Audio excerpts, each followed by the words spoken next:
नमस्कार। आज आपण कच्च्या बटाट्यापासून खूप चविष्ट विशेषतः मुलांच्या आवडीची रेसिपी बनवतोय। चला तर मग व्हिडिओला सुरुवात करूयात। तर इथे मी 2 कच्चे बटाटे घेतले होते। बटाटे सोलून पाण्यात ठेवले आहे। आता एक मिक्सरचं भांडं घ्यायचं आणि बटाट्याच्या मोठ्या मोठ्या फोडी कापून घ्यायच्या।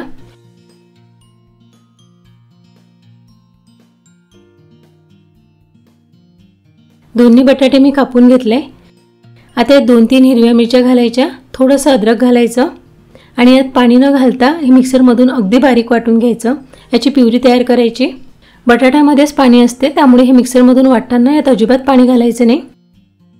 ही बटाट्याची प्युरी आता एका मोठ्या भांड्यामध्ये काढून घ्यायची।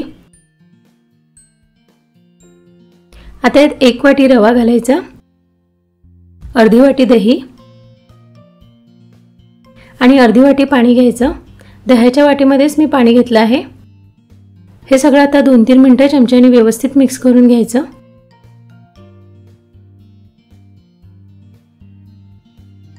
2-3 मिनिटं मी हे चांगलं मिक्स करून घेतलं। आता यावर झाकण ठेवायचं आणि 10 मिनिटं रवा मुरू द्यायचा। तोपर्यंत आपण हे रेसिपी सोबत खाण्यासाठी खोबऱ्याची चटणी बनवून घेऊया। त्यासाठी इथे मी सुक्या खोबऱ्याचे पातळ काप करून घेतले आहे। हे अर्धी वाटी खोबरं आहे। 2-3 चमचे डाळवा घ्यायचा, थोडी कोथिंबीर, 2 हिरव्या मिरच्या घेतल्या आणि थोडी चिंच घेतली आहे। आता हे सगळं मिक्सरच्या भांड्यामध्ये काढून घ्यायचं। आधी खोबरं घाला, डाळवा घाला, त्यानंतर मिरची, कोथिंबीर आणि चिंच घालून घ्या। चिंच नसेल तर यात लिंबाचा रस घालू शकता। त्यानंतर अर्धा चमचा जिरं घालायचं, चवीनुसार मीठ आणि थोडं पाणी घालून हे मिक्सर मधून अगदी बारीक वाटून घ्यायचं। तुम्हाला चटणी किती पातळ हवी त्यानुसार पाणी घाला, पण ही चटणी खूप जास्त पातळ करायची नाही, थोडी घट्टच पाहिजे। चटणी तयार झाली आहे। आता यावर तडका घालायचा।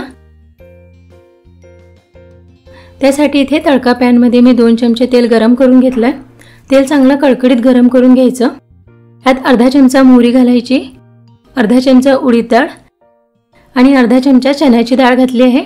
थोडासा कढीपत्ता घालायचा आणि हा तडका आता चटणीवर घालून घ्यायचा। तर चटणी तयार झाली आहे। 5 ते 10 मिनिटात झटपट ही चटणी तयार होते। इकडे आपण रवा मुरायला ठेवला होता। यातला रवा चांगला मुरला आहे। हे थोडं घट्ट झालं आहे, तर 1-2 चमचे मी पुन्हा यात पाणी घालते। 1-2 चमचेच पाणी घाला, हे खूप पातळ करायचं नाही। याची आपण बटाट्याची इडली बनवणार आहोत। इडलीसाठी बॅटर थोडं घट्टच पाहिजे।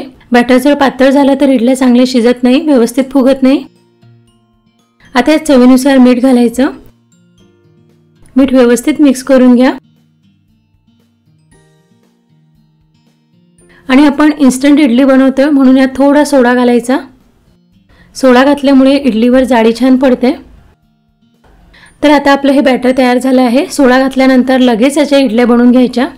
ह्याच बॅटरचा तुम्ही ढोकळा सुद्धा बनवू शकता, पण आज आपण इडली बनवतोय म्हणून इडली पात्राला आधी थोडं तेल लावून घ्यायचं। एवढ्या बॅटरच्या 11 ते 12 इडल्या होतात, त्यामुळे 3 प्लेटला मी तेल लावून घेते। आता थोडं थोडं बॅटर यामध्ये घालून घ्यायचं। आता आपण हे इडल्या वाफवून घेऊयात। इडल्या वाफवण्याआधी मी इडली पात्रामध्ये पाणी उकळायला ठेवलं होतं। इडलीचं स्टँड यामध्ये ठेवण्याआधी यातलं पाणी गरम असलं पाहिजे। 10 ते 15 मिनिटं इडल्या वाफवून घ्यायच्या। सुरुवातीला 5 मिनिटं गॅसची फ्लेम हाय ठेवायची, त्यानंतर कमी गॅसवर इडल्या शिजवून घ्यायच्या।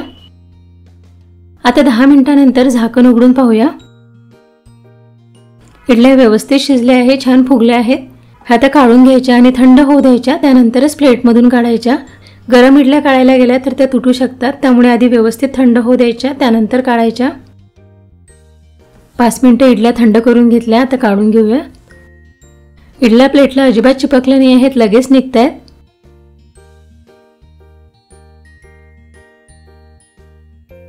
तर सगळ्या इडल्या मी काढून घेतल्या। यावर जाळी बघा खूप छान पडली आहे। इडली खूप मऊ लुसलुशीत झाली आहे, सॉफ्ट झाली आहे। बघा आतमध्ये पण छान जाळी पडली, व्यवस्थित शिजली आहे।